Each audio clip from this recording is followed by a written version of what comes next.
Hello everyone, in this video I'm going to show you how you can create text typing effect in CapCut apps.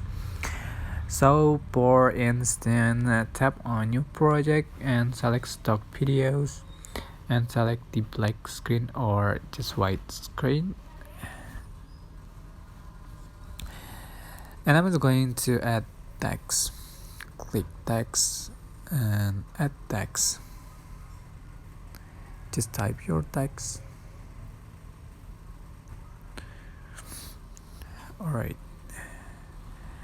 I'm just going to change for the size.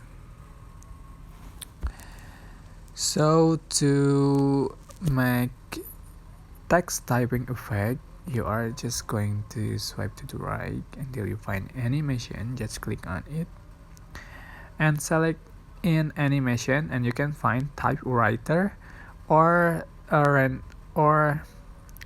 just typing cursor, but this is perfect.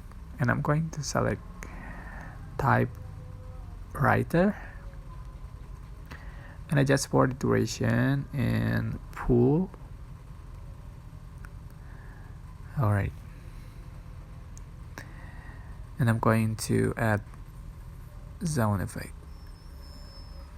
So click audio and select effect.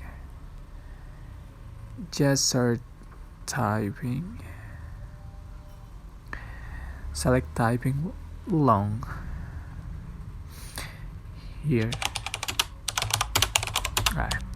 I hope this tutorial was helpful for you guys. Don't forget to like, comment, share, and also subscribe to this channel. If you have any question, please leave in the comment section below. Thank you so much for watching.